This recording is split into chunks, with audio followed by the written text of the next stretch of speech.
Alrighty, guys, welcome to Double Time. You're now on my time, and this is my boy Chuck. Before we start, I'm gonna let you guys know that we did a whole ass interview for like an hour, and it did not record. So, yeah, I'm kind of upset. There's actually some good gems in there, but this is my man Chuck right here, Charlie Evans. Let him know who you are, what you do, and I appreciate you for coming in. Yep.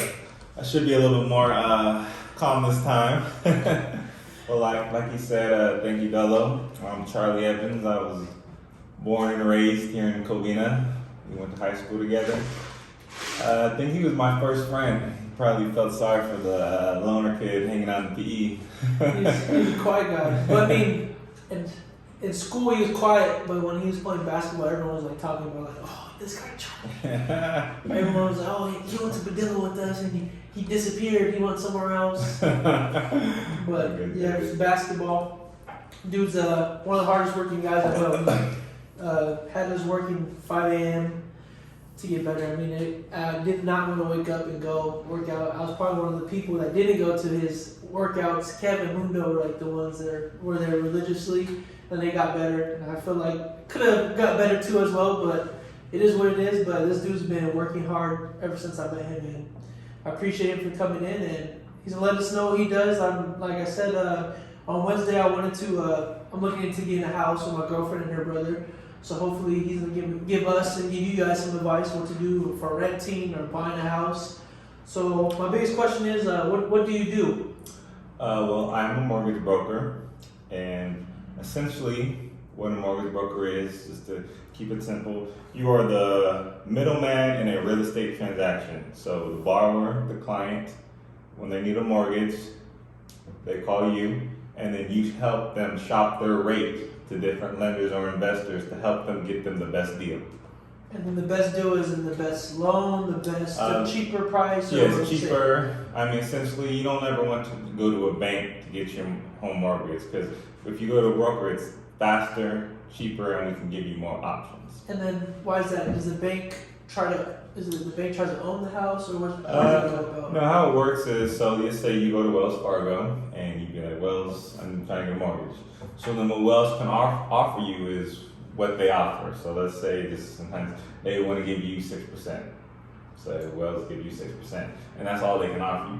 So if you go to a qualified broker, they can take you to A, B, C, D, or E, and they can see what they offer you, essentially. So they could be like, they might give you 2%, or 3%, or 4%. So we can take your loan and we can shop it around to give you the best that fits what you have and what you need. So basically you have more options with you. Exactly. Wells Fargo bank is just their standard. This is all we can give you. Yes. There's no waiver. There's no what's the word I'm trying to say, like no negotiations. Exactly. You guys can get like 2%, 6%. Is that from going to different banks, or is that just? Yeah, from going for different lenders. Because different lenders, rates vary all the time, and they vary on the supply and demand of money. So I mean, essentially, we can take your loan, and let's say your credit score is a little iffy. Let's say you don't have, perfect income, or let's say, there's different factors playing into it. So we can take you to a different investor that kind of fits your needs. And then when you say different investors, is it is it only banks, or is it just like, what is it like? Is it only banks, or is it people that have money to give to other people? Oh yeah, since the investor is a lender. I mean, you heard of, let's just say Rocket. Right. So that's like a lender. Oh, I think it's a commercial, no? Okay. Yeah. So you can hit them up. So that's like a loan lender, or what is that? Mm-hmm. Yeah, they're an investor and lender. Okay. Mortgage lender. So they're like with the bank, same thing with the banks would do. Yes. So, what's like your best advice for somebody that wants to buy a house? Like, say if I was going to go buy a house, like what's the stuff I need? Is it the down payment? Is it a big down payment, or what's like the thing you need to? Yes, the biggest misconception of buying a home is you think you need a large down payment. And that's false. You don't need, some people think you need to put $50,000, $60,000, $70,000, $80,000 down to buy a home. But that's not the case. You can put down as little as 3%. So $500,000 home, 3%, that's $15,000. So that would be your down payment. Down payment. And then for credit, does it matter good credit, bad credit, or kind of? Having bad credit isn't a deal breaker, But of course, the better your credit, the better rate you'll get, and the better pricing you'll get essentially on that rate. Gotcha. So I mean, we've closed loans that have below 500 below 600 credit score. Yeah. So I mean, it's not like impossible. It's workable. Mhm, It's yes. doable. But so the biggest thing I remember I talked to you about was when you have like the three people, like say me, Erica, and Chaco, we're gonna get a house. The thing that confused me is when you said the lowest, like when they look at the credit, out of us three, they look at whose credit? Is it The lowest middle score. so that would be like the score, how would they, so say mine's like a 7, Erica's 650, and then Chaco's like 6. Then we would take his 6. So basically the lowest.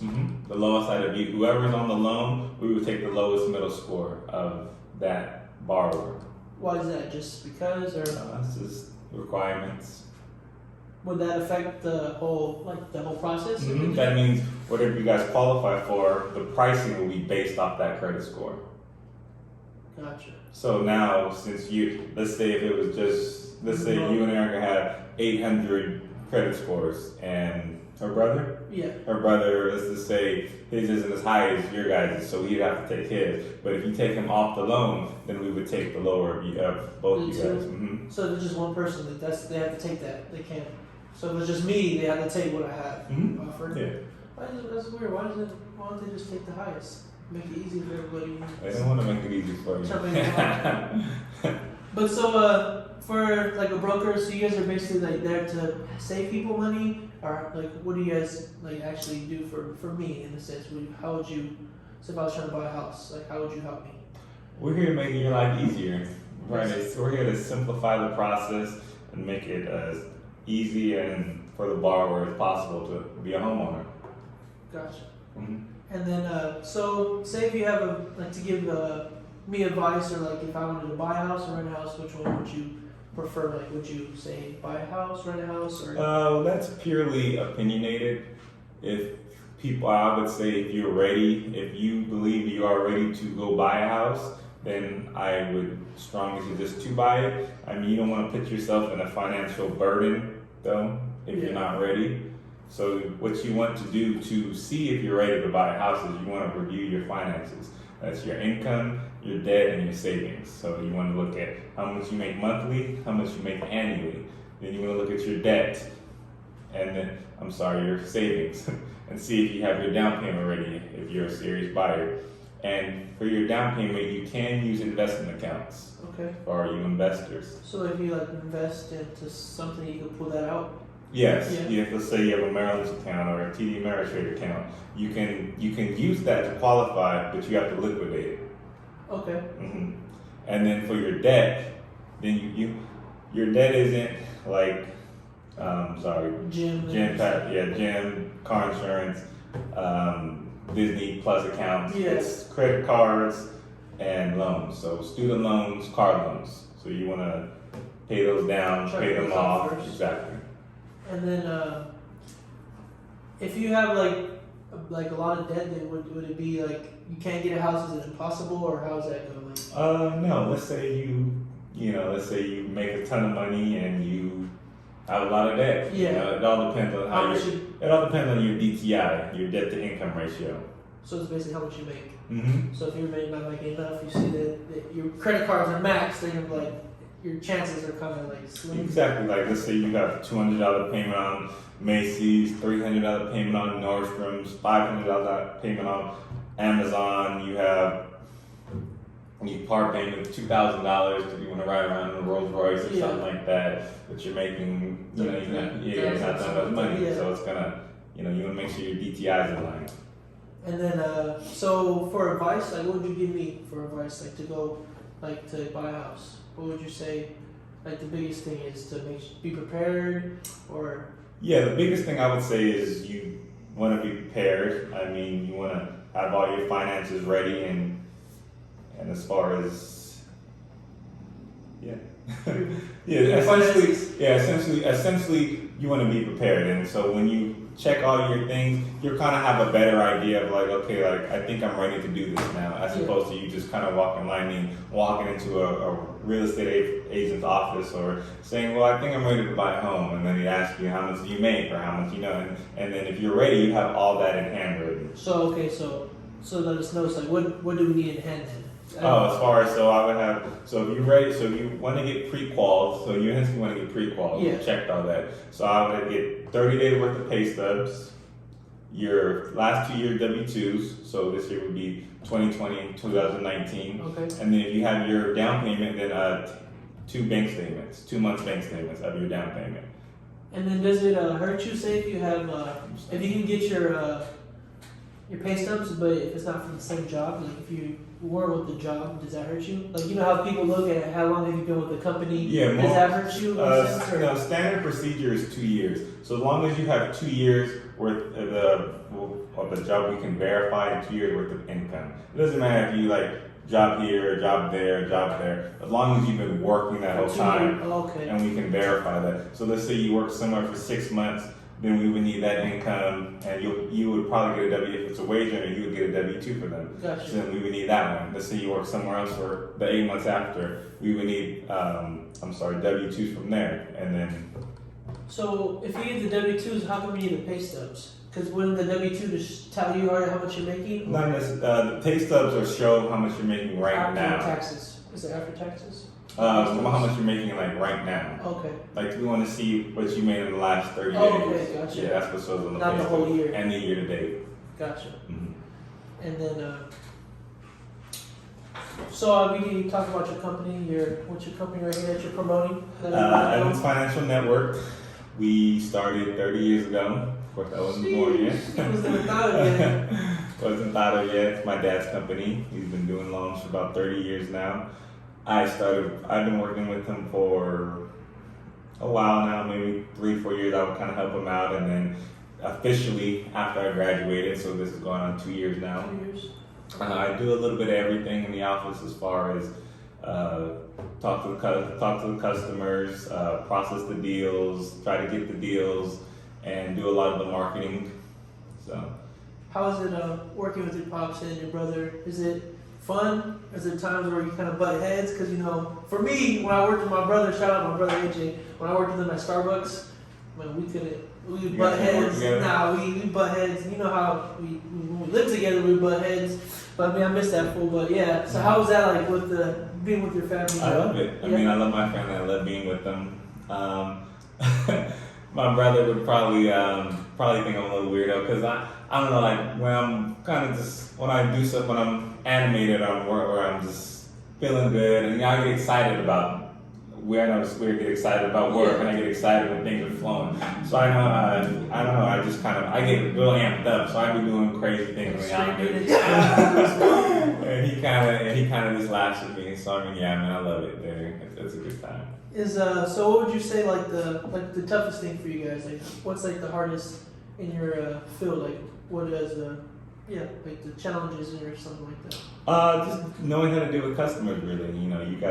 You gotta build tough skin and be able to handle how customers are kind of talking. Like, the one time I didn't like this rate, or I thought you were gonna give me this, or I thought it was gonna happen like this. You just have to reassure them everything's gonna be fine, and kind of just get in that group with the customer and learning how to feel your way through it, and don't panic and always, just stay calm to a sense. And I feel like for me, that's kind of the hardest thing, because when you're dealing with people's monies and a lot of money, so first little walking on eggshells, but once you build your knowledge and then your confidence up, it gets easier. So how would you say if I never knew you? How would you build your trust with them? Like just keep talking to them, communicate with them. How do you make someone feel comfortable? Since I'm giving you a lot of my money, how do I trust you? Well, one, just be as anybody. I mean, you can see when somebody's not being themselves, you can see right through them. So I would just say, be yourself, and be trustworthy, and be on top of it, and when they need something, answer the call. And be there for them. Mhm. And you guys are more. I feel like you guys are more there for the people. Like for a car salesman, those fools are just out there. Just I feel they just G you. Like they Yeah, it's, but do a bunch of stuff. I feel like. Do you guys are you guys similar to car salesmen, or are you actually there and you guys are not just there to get a deal done? You actually here for the people. well, when we have a customer, we essentially want to be their customer for life. So you want to build. This isn't a here's your car. I'll see you tomorrow. I'll see you. Like no, like essentially, if you're my borrower client, I want to be your financial advisor for the rest of your life, and that's whenever you need, real estate wise, mortgage wise, I'm here for you. So essentially, you want to build up that relationship. You just don't want to, okay, here's your transaction. Okay, peace out. I'll see you later. That's not how you do it. You want to build your client base so that you keep on getting new clients, referrals. Mm-hmm. And then after you say you close a deal, would you just check up on them like periodically, or once you're You done? send them a card. You say, when you have their birthday, say happy birthday to them, happy Thanksgiving. Also, like How you doing? Yeah. Christmas cards and stuff like Follow up, the follow up game. Prospect, sale, follow up. that? Is that like a little saying or? Mm-hmm. Nice. I never heard that. So that's what's cool. I mean, I like you guys are actually not there just to be like you said, salesman and peace out, see you tomorrow. I will see you tomorrow. Like, don't worry about it. I feel like you're actually there in a care for people. Mm-hmm. And then I mean, it's all about what we do is essentially all about the customer. You want to, we work since before the customer. So you want to make sure they're happy, and if they're happy, essentially you're doing your job. And then I know you said you got into it because you're pops, but like, what do you like about it? Like, what's like your biggest like when you come into work every day? You're like, gets you like you said pumped up. Like, what drives you? What keeps like Did you treat it like a job, or is it you wake up and you're excited to get to go to work? Yeah, one thing about this, I've never like Sunday. I mean, we all don't like Sunday because the next day is Monday. But I feel like it's universal. But there's never been a time where like I gotta get up and I gotta Get to work. Yeah, I gotta get to work. When I get up, like I gotta get up, I gotta make money today. Yeah. So I mean, it's just a satisfying feeling of helping people save money and helping people, find a home or helping somebody purchase a home or sell their home to put them in a better situation for themselves. So I feel like it's a satisfying feeling, and then also it's always something different. There's never one transaction is never the same. There's always. What do you mean by that? Like never the same? Like. Well, because there's different scenarios, different situations. People got different things going on. Each transaction is totally different from the next. There's never the same Gotcha. plug it in, do it. It's not gonna be the same thing. It might be a different curveball in your face. Yes. So it always keeps you on your toes in a sense. Always. So it's not like you're never gonna get tired of it because it's not the same routine over. You're always learning something every single day. I mean, my dad's been in the industry for 30 years, and he learns something every single day. He says something new every single day. Very nice. And then, what are your goals for 2021? I want to open up my own brokerage. That is my goal, and also stay healthy. Stay healthy. Mm-hmm. Are you meal prepping, or are you still in that McDonald's prep? I'm always on McDonald's. Sheesh, boy, you be the healthiest dude, but you still get sneaks in his McDonald's. Him and Chad Johnson are probably the only people that can be doing that. Yeah, he's like that's like my McDonald's idol. Right there, he's actually he looks sculptured out. So, do you think of any names for your broker, or? I want to keep it basketball. I kind of want to keep it basketball related because that's kind of where I stem from as far as how I go about my daily life. As far as everything, how I am, I've taken probably from The game sports of wise. basketball. Exactly. Like I have my work ethic or how I function or my mentality, kind of like when I know like it's weird, like I'm very optimistic and that's probably can be annoying to some people. Yeah. Some people are like, but as far as like, I feel like people need that.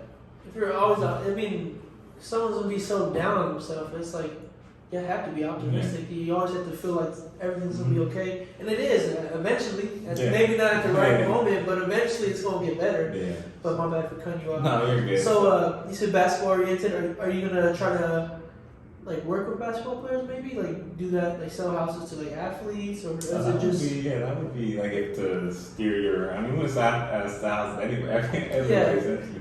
Yeah, that would be something to look at. Yeah. yeah. You still got love for basketball? Oh yeah. You don't Eat, play it? dream, sleep it. No, I love basketball, but just not in the same physical way as I did before. It's more mental. More I would mental. say, yeah. Would you see yourself coaching in the future? Yeah, I do actually. I want to coach junior college. Junior college? Mhm. Just because, or what made you pick junior college? I just kind of my junior college coach he during that time in my, not necessarily time of my life, but like seeing how he helped other players and helped guide them because when you're in college it's such a crazy time in your life. Yeah. When you're Still coming 8, out. 19, 20, 21, you're still learning stuff. You think you're grown, but you're not really grown. You're still kind of figuring it out. So what he did, he just took and he helped guide these boys and helped guide them to be young men. I mean, we would have, it was annoying at the time, but I mean, after practice or maybe after a game he lost, he would just talk to us. And one, it'd be about the game, but then he'd also talk to us just about life and about being a man and just handling situations the right way and how that can help, how something right now can affect you 5-10 years later down the line. So I feel like that's kind of what why I gravitated toward him because it's just I've had some great coaches in my time. My dad, Coach Warren, but as far as like somebody when I was older helping me, my 2 high school coaches were terrible and they didn't care about you as far as a man. They just you're just another person. exactly. So for him to take it and kind of help you not only be a good basketball player but to be a great person, It was tough love too. I remember he was saying at first he would say this dude is crazy, pushing you as big as run a lot. But I mean, it molded you to become who you were. Yeah, he kind of he saw something in me maybe that I didn't necessarily see myself at the time, so I kind of give him props for that. So how do you at the time, like you said, it's tough love. Like how do you push through it? How'd you prepare? Like you probably thought he was against you. Yeah. Like how'd you keep it going? Like just your mental, your mindset, or Mama mentality. mom? Shout out Kobe. No, I mean, I just feel like it's just the motto I've always had. I mean, I kind of realized when I broke my foot the first time, I was just like, I was so determined to get back there. And then when I broke my foot the second time, it was so like, oh, here we go again. And then I, fought back again. So it's kind of like, it was just second nature. Just keep pushing because eventually, you either gonna sink or swim. Yeah, you decided to swim. So I was to talk to you about that. Like you said, your senior year, you broke your foot. Like how'd you stay afloat? Like you could have been down yourself. It was probably one of the darkest times. Like how'd you stay, persevere through it? It's a good question. Well, one, my family, and then 2, I don't know. I just wanted to. I didn't want that year to be a complete waste, so I took it upon myself to just push through whatever it is that was kind of affecting me because it was such a crazy time in as far as just family life and social life and just time in general. So I just feel like if I was gonna make one thing right, it was gonna be schooling and my homework and grade work. So I was gonna try to push through it because I couldn't play. So I just tried to make it work. Became a better student. Mm-hmm. Started studying more. Yes. This dude's probably the best studiers I've ever seen. Like this dude, he would go where old Starbucks he used to work at. He used to always be at Starbucks, and he'd be there. You'd think he worked there. He'd just be on his laptop, his headphones in, with his milk prep, studying from freaking 3 p.m. till they close at 11. So that's a good trait with him. He always, he works hard. Whatever you do, you're gonna do it, no matter what. That's the goal. That's your mindset. And do you still watch the NBA? Like you still? Yeah, Laker games every so often. And then any players that you like watching? Maybe you have to name a couple. Yeah. I'll name 3. I like Curry. Curry. Just because? He's just exciting. He's just every time he steps on the court, it's just exciting player. I mean, there's some players that are good, they're just not very exciting. Like it's not. I mean, Tim Duncan was good, but he wasn't very. Yeah. He wasn't But he exciting. had all the accolades, like you didn't know Yeah. that. But yeah. Yeah. He's always quiet. Do you? Is he gonna go down as one of the greatest ever? Curry, you think? That's a tough question. What is the greatest ever? Well, what's the greatest to you? I mean, I know you commented on my post on YouTube and I said LeBron's better than MJ. You said what was in those burritos? He won't be up there. I mean, that's rare. Would you say his career is better than Jordan's career? No, Jordan's the. You have Jordan, and you have Kareem, and I mean, you got career wise, you got everybody else, and then Bill Russell, of course. So LeBron can never. Yeah, I mean, to say somebody's better than, it's such a tough. Being a basketball player, it's so hard to say like LeBron's better. I feel like we just have to respect They go to the their areas. greatness. For what it was. Yeah, for their own selves. And I feel like it's almost the GOAT talk is almost like opinionated. You can't really. Oh, it is. Yeah, You definitely. can't really pull out like the facts. You're gonna say if you're gonna base off championships, then you gotta give it to Bill Russell. He Yeah. has 11 of them. If Yeah. you're gonna do it with accolades, I mean, doesn't I think Kareem has just as much as Jordan, no? Mhm. Yeah, he does. So Yeah, I it's like, agree. I do. You do have to do it by eras. yeah, But the reason why I feel like they gravitate toward Jordan because Jordan is closer to both eras as Yeah. far as because he played in kind of against Bird and Magic, and then he had the kind of Kobe, Hakeem Hakeem. and Karl Malone, and Oh, then he's yeah. not talking exactly. So it's hard to say. I don't think there'll ever be a clear cut number one. Number one, it's always opinion. Okay, Yes. so who's your other two people you like watching? I like watching LeBron. I've grown a love for LeBron. And then What do you like about his game? Just all around what he does. he's just a great player. He does what he does. He's right now he's in such a good rhythm with himself, and this is Phil. You can just tell. He's moving at his own speed. For his age, he's still killing people at his age. That's when you said that right now. He's like in the zone. That book I was reading is called Mind Gym. It talks about how the greats just be in the zone. Like you probably in the zone where you're just out there cooking somebody, killing them, and you just dropping buckets on them. Like he's like in that, and there's like nothing that's gonna stop him. That's what's crazy. Like athletes or if anyone that gets in the if it's something they're good at, they get in that zone, and it's like no one's gonna stop you. So your third player, Kawhi Leonard. I just Just- always liked him. His game is very relaxed. isn't he Calm. like considered like a Tim Duncan? No, he's just quiet and just there. He Or would can you say- be exciting. He can be exciting. He's just quiet. I feel like he's just a quiet player, but I don't think that's like a. Not on him. Yeah, I wouldn't put that as a knock I on. feel like he's the only one of the only superstars that you really don't know about his personal life. That's Yeah. probably good though, because people are not gonna like LeBron. Everyone knows his whole thing. But then I remember there was like an interview. Like asked him like what he's about to do over Christmas break or something. He's like, I'll talk to you guys about that. Oh, yeah. He was like, next question. Yeah, I mean, it all depends on how people are. Some people like it, some people don't. Some No. people can handle it, some people can't. It all depends. Yeah. So there's only three. I mean, you said you still like basketball. There's only three people. I don't watch a lot of. I can say I don't watch a lot of like game. I watch like TNT games. That's like 2 games a week. On You know, Thursday or whatever. Yeah, daytime. on Thursday. So I don't So- watch a lot of basketball, but I watch enough. And would you say the Utah Jazz are overrated? Utah Jazz have a good offense. I mean, a good defense. I'm sorry, but But once they come to the playoffs, yeah, once it's because in playoffs, everybody starts playing defense. So you can't. You gotta be able to win in different ways. Like if you just can't. Like Houston, you just can't outscore everybody and expect to win. You gotta be able to maybe win when Donovan Mitchell's having an off night. Now, can they do that? probably not. Exactly. I feel like the Nuggets and Utah are like the same team. Like they'll be good during the season, and in the playoffs, I don't think they have that other player to push them over the hump.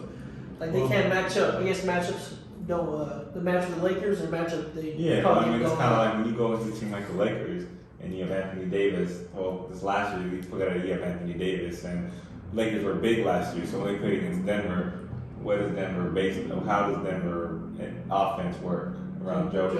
Jokic, So if you stop that, can they win another way? And it didn't work any other way. And then the same thing with the Portland. Can they win without Dame Lillard having a great game every 4 games? It's unlikely. He's like you said, he's just a first round player. He didn't know conference champ player. First round Dame. Yeah, so like this time shuts down in the next round. Shout out Art. He's gonna be all first round Dame. Yeah, you never like those players that don't play defense. Me and my brother had a I always have this discussion in the office sometimes. I am a person that I think I respect players when their best is needed, they play their best. You can count on them in a sense. Yeah, like what does that mean? Like when it comes, people play, like people, for example, play out Rondo. Okay. He's a slightly below average starter during the regular season, okay, for the most part. But during the playoffs, he elevates his game. Why why that happens, maybe he more film, maybe he has more rest, I don't know. But when he elevates his game to get where it needs to be. And I'm not saying other players can't do that. Yeah. I'm just saying they haven't yet. So it's kind of like, I'm like, if you guys ever watch TNT and listen to what Shaq talks about, everybody knocks Shaq, he's old school, whatever. But he always says, like, when the playoffs come, you got to average 3 more points, 2 more rebounds, and 2 more steals. And that's just you bringing your game to the next level because you need to play your best, because you can't have less points if you're the stars. You know what I'm saying? That's like the PG falls out of play. And I feel like people think playoff thing. Or pandemic P. Pandemic I think Paul George hurt himself just for him talking shit. Like that was never his game. When he was good in Indiana, he was a young energy player. But when he started talking shit, saying Dame took a bad shot, how you gonna say the bad shot when he makes it on you? You can't say that. So I mean, I still like PG. He left, but he's playing good now since he stopped talking. But I think people hate on that. People think Shaq's like the old head that's hating. But I think Shaq's speaking facts. I mean, I feel everyone on TNT but Charles, I feel like they all speak facts. Charles, I think, he's stupid. He's funny though, but he just be talking, bro. When he said Portland is gonna win the finals. Oh yeah, I mean Charles, they're all old school, but I like Shaq because he's real with it. He just he just tell. I mean, there's no excuses. It's kind of like if you're a superstar, you gotta always play like one. You can't play. You can't have bad games in the playoffs. Yeah. Would you say if he like trained hard and was serious, you think he'd be like the greatest player? Who, Shaq? Yeah. I feel like he's the most dominant player. You probably say that about everybody. If you're gifted and you have the talent, I mean, there's no reason why you would think anybody wouldn't be the greatest. Yeah, the greatest player. Gotcha. So, what'd you do during this pandemic? How did you stay afloat? How did you survive? Like, did you pick up any hobbies or? I did some reading. Reading? I did some reading. I listened to a lot of music. What kind of music? All types. All types of music. You always used to make CDs for all of us before, the Bluetooth, we had CDs in the car. Chuck Volume 2, Chuck Volume 3. Do you see yourself, that's off topic, but do you see yourself like doing like a DJ, like mix it and stuff like that? I do it as a hobby, just because I listen. I do a lot of it more of just listening to music. I love listening to music, all types of music, doesn't matter what it is. So I'll like kind of mix it together. I like want to learn, but I started it. It's like a hobby, Yeah.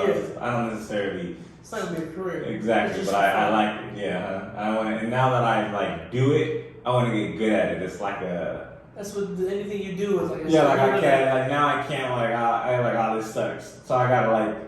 So now like I'll get up, work, go to the gym, then I'll race home to get on my computer in the little short. I try to go to bed essentially pretty early. Yeah. So I'll race home and try to get like an hour in on it just to kind of do it. So I don't know, it's fun. I enjoy it. What did you listen to the new music that dropped yesterday that everyone's hyped I on? did. Oh, you mean Quinn? Who? He's not out yet. I looked too. I looked. He came out yesterday. His album came out? Mm-hmm. No. Or today. Yesterday. Well, because when I checked yesterday, it said it had like 3 songs. I still remember. I still listening to it. He wanted to drop with Drake. He wanted to see who could be on the charts. That's tough. Yeah. I'm not really a big Drake fan, but the 3 3 songs he dropped. The first one's mid. The next 2, because I mean, Lil Baby killed it. He had his verse was fire, and then Rick Ross. No, he Man, you know this dude. He likes Logic. Logic's his favorite rapper. He's not gonna. Put some respect on Lil Baby. He's killing it. Lil Baby fan. Here we go. This dude Logic and freaking G-Eazy over here. Shout out G-Eazy. Yeah, I can't remember the last time I listened to G-Eazy. That's probably the one song he put on his on that CD. He's got there's a whole bunch of music out there. I feel like there's just so much like music that we haven't even heard. You know what I'm saying? Yeah, in different genres and stuff like that. I saw that. I mean, I don't know if Kings of Leon. They just dropped like an album. First time in like forever. Sounds familiar. It's that rock. Oh, I did see that. Sex on Fire. I did see Whatever. that. Those fools that song. Still sex is on fire. Those dudes. Yeah, they dropped a song. But nah, I mean, I don't know why you don't like Lil Baby and these dudes. I like Lil Baby. I'm not. I listen to the hip hop and rap now, but I'm not like religiously to it. Yeah, do you like if you listen to music? What are you like looking for? Are you looking for like a something to motivate you, something inspirational, something that sounds good, lyrics? Depends what depends what I'm listening to. Like if I'm listening to some rap, you know, I want some lyrics. Like I like Drake. I feel like all the people that I listen to are more lyricists. Yeah. Jeezy, Logic. They might say if people hands Cardi bang. Yeah, I don't think Russ is bad. I don't know. He makes good music. Yeah, I don't like how he carries himself. I feel like to me it's that makes sense. Like he talks about like, I mix and master my own things. I do this by my own thing. Okay, bro, we get it. You said that the first year you came out. We know you do it. Like, shut up.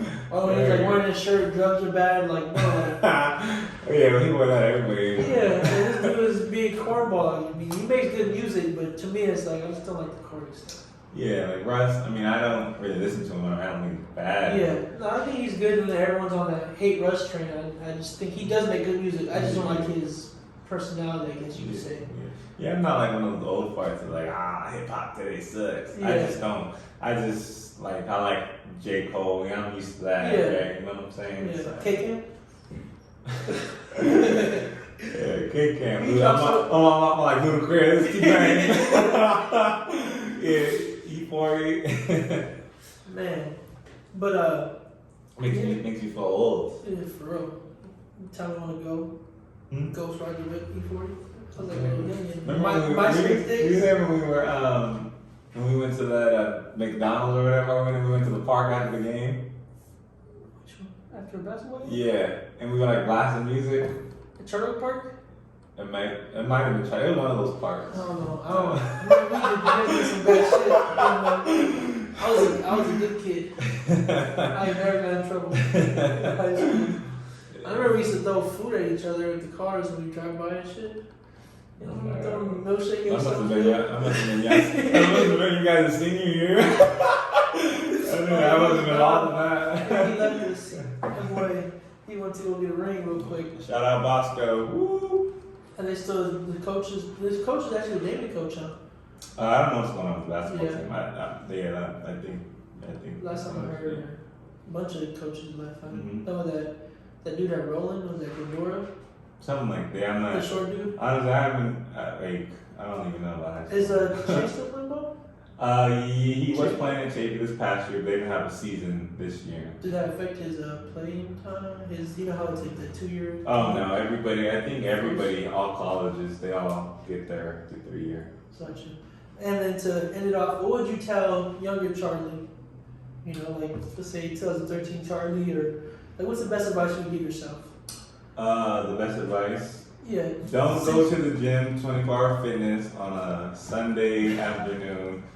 What are you supposed to get? Don't do that. And then when you play basketball, always wear 2 socks. That's what your advice is? Stop the injury? Nah, just keep going, keep pushing. My advice to everybody, that's what it would be. I mean, things get hard, life gets hard, and you know what I do, like when I'm feeling down for a day or 2 days, it happens to everybody. It's natural. Yeah, I find what makes me happy. Like back in the day, like when I would be, like in a mood or something for like, a couple days, a week, I just go play basketball. I go out there and I run and I talk shit and I would laugh and it would just, after that, it was just kind of like a releasing feeling. Now it's kind of like when I feel like I go on a run. I love running now or work out or just sit there and kind of read and just get lost in your book and, so that's how it is nowadays. So now I just kind of, you want to keep pushing and keep going and realize, the next day is going to be a lot better than today and the next day. I like that. And then his social media, let them know your social media, how they can get in contact, how can Evans Financial Network hook him up with something, get him a house, get him a deal. Evans Financial Network. Thank you. This Sir? is yours, sir. Thank you, sir. Appreciate it. We have our website, Evans Financial Network. You can call me, 626-241-6022. You can ask him for my number. My social media is Prodigious Chuck or Prodigious Charlie. And Is your Instagram the same thing? Because I've seen that on your Instagram now. You're putting he's putting more content. And you're asking questions. That's what I love. But before we ended it, I was telling you to get people going and involved. I said you should keep doing. Oh yeah, I'm trying to ask questions. ask me question. anything, any information you guys need. I'm always open. Just give me a holler. And your Instagram is the same thing. Prodigious Charlie. Yes. So yes. follow that boy and. Double time out. Hopefully this is recorded. I didn't go check, but I knew it was recorded before. But I appreciate y'all. I'm on like fourth take. The sun's about to go down. It's about to be dark. But in the future, we're gonna have him on here when he has his own broker, his own company, and shoot, he might be a coach too. The next time we talk to him, or whenever we talk to him again. And appreciate you, brother.